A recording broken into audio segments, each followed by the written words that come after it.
खुलुमबाय बे समाव बडलेण्ड इंखं टेलिभिजननि स्टुडिअ आं मिथिका नार्जारि। खुलुमबाय बे समाव दङ बडलेण्ड इंखं टेलिभिजननि स्टुडिअ आं खोमथागोरा गयारि। दिनैनि गाहाय रादाबफोराव दङ।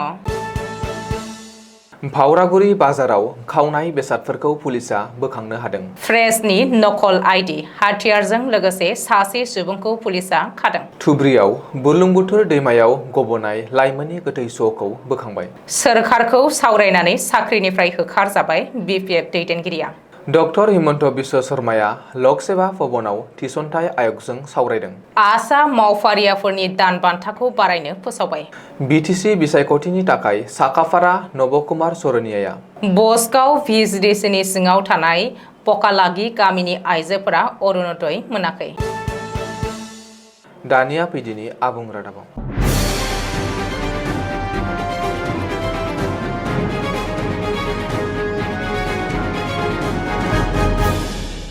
कक्राझार जिल्लानि गसाइगाव महकुमा बेन्दोंआव थानाय भावरागुरि बाजाराव खावनाय मुवा बेसादफोरखौ गसाइगाव महकुमा पुलिसा फोथायथाव सुलुंनिफ्राय मोननाय गुमुर खौरांनि सायाव बिथा खालामनानै अपारेशन खालामदोंमोन। बैफोर खावनाय बेसादफोरखौ पुलिसा बोखांनो हादों। गसाइगाव महकुमानि पुलिस मावख'गिरि हेरेन कुमार देखाया भावरागुरि पुलिस थानानि बिबानगिरि मावख'गिरि सिधिला पुलिस थानानि बिबानगिरि मावख'गिरिनि हेफाजाबाव आरो एसटिएफनि बिबानगिरि मावख'गिरिनि गोख्रों मददजों थाबैनो मोनसे हानजा जथायनानै सन्देह गोनां सुबुंनि न'आव हरखाब सिग्रोमनायनि उनाव असगर आली चौधुरीनि फिसाज्ला राकेश चौधुरीया गसाइगाव पुलिस थानानि सिङाव थानाय थेंगारभिटानिफ्राय हमनाय जादों। खावनायजों सोमोन्दो थानाय गुबुन सानै सुबुंनि न'आव उननि सिग्रोमनाय हाबाफारि लानानै मयनाल हक चौधुरीनि फिसाज्ला महिबुल हक चौधुरी आरो गसाइगाव पुलिस थानानि सिङाव थानाय थेंगारभिटानि थागिरि आक्राम आलीनि फिसाज्ला शरीफुल इस्लाम मोनखौबो पुलिसा हमनो हायो। शरीफुल इस्लामनि थाग्रा खुलियाव गोबां बिबांनि सन्देह गोनां खावनाय बेसादफोरखौ मोननो हायो। गुवाहाटी पुलिसा काहिलिपारा ओनसोलाव 27 बोसोर बैसोनि सासे सन्देह गोनां लाइमोनखौ खादों। पुलिसा खानाय लाइमोनखौ काहिलिपारानि बेन्दोंआव थानाय सिनार्जी इम्पेरियेलनि थागिबि साहिल खान होननानै सिनायथिनाय जादों। मिन्थिनो हानाय बादिब्ला भारतीय नागरिक सुरक्षा संहितानि दफा 185 नि गेजेरजों पुलिसा अपारेशन खालामनायाव नम्बर प्लेट गैयै गंसे गुफुर गाबनि टयोटा फर्चुनार एक्सयूवी 9mm पिस्तल लोगोसे गरनै गोथां गुलि आरो एसएलआरनि गरसे खालि कारतुस आरो 9mm नि गरब्रै खालि कारतुस बायदि हाथियारफोरखौ जब्द खालामनो हादों। गुलिबारुदनि अनगायैबो पुलिसा सिग्रोमनायाव लकेल मिडिया आउटलेट निउज 24 असमनि गांसे नकल ID card, bank of India आरो दिसपुर ब्रान्चनि लेबेल गोनां मोनसे बैंक स्टाम्प जब्द खालामनो हाबावदों।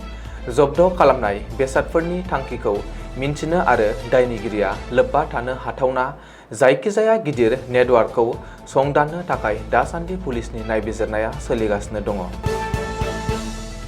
धुबुरियाव बुरलुंबुथुर दैमायाव गबनाय लाइमोननि गोथै सहखौ बोखांनो हाबाय। मंगलबार खालिनिफ्रायनो बुरलुंबुथुर दैमायाव गबनानै गोमानानै थानाय लाइमोननि गोथै सहखौ दिनै बोखांदों। बुरलुंबुथुर दैमायाव गबनानै अबथिरायै रुंसारि जानाय लाइमोनखौ आरिफ मोहम्मद आफ्ताब हुसेन होननानै सिनायथिनो हादों। मिथिनो हानाय बायदिब्ला आरिफ मोहम्मद आफ्ताब हुसेना मंगलबार खालि सानैसो लोगोफोरजों लोगोसे बुरलुंबुथुर दैमानि सायाव धुबुरी आरो फुलबारिनि गेजेराव गोदानै लुगासिनो थानाय दालांनि 67 नं खुन्थियानि साखाथियाव दुगैनो थांदोंमोन आरो बै समनिफ्रायनो दैयाव गबनानै गोमानानै दङमोन लाइमोना। बुरलुंबुथुर दैमायाव सासे लाइमोना गबनाय खौरांखौ मोननायनि उनाव मंगलबार खालिनिफ्रायनो एसडीआरएफनि टीमा बुरलुंबुथुर दैमायाव रेस्किउ अपारेशन खालामदोंमोन। नाथाय मैयानि समाव नागिरनानै मोनैनि जुनै दिनै फुंनिफ्रायनो रेस्किउ अपारेशनखौ जागायफिनदोंमोन, जेराव दिनै एसडीआरएफनि टीमा लाइमोननि गोथै सहखौ बोखांनो हायो। सोरखारखौ सावरायनो थांनानै साख्रिनिफ्राय होखारजादों बिपिएफनि दैदेनगिरि।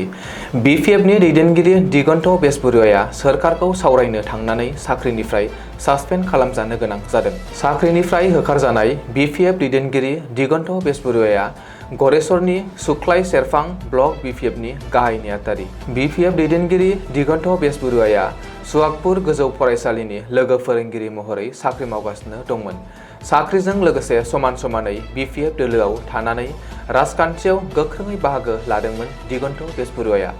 दिगन्त बेसबरुवाया पार्टीनि गुबुन गुबुन मेल मिटिं आरो बिसायख'थियारि मेलफोराव बाहागो लानानै सोरखारखौ गोख्रों रावजों सावरायबोदोंमोन। नाथाय बावैसो मोनसे इलेक्ट्रनिक्स मिडियायाव सोरखारखौ गोख्रों रावजों सावरायदोंमोन। बिनि बिजाथाय महरै साख्रिनिफ्राय सासपेन्ड खालामजायो BPF दैदेनगिरि दिगन्त बेसबरुवाया। गिबि मन्त्रि डक्टर हिमन्त बिश्व शर्माया मंगलबारखालि दिसपुरनि लकसभा भवनाव डाइरेक्ट रिक्रुटमेन्टनि 3थि आरो 4थि थाखोनि थिसनथाइ आयगजों नायफामफिननाय एबा रिभिउ मेल खुङो।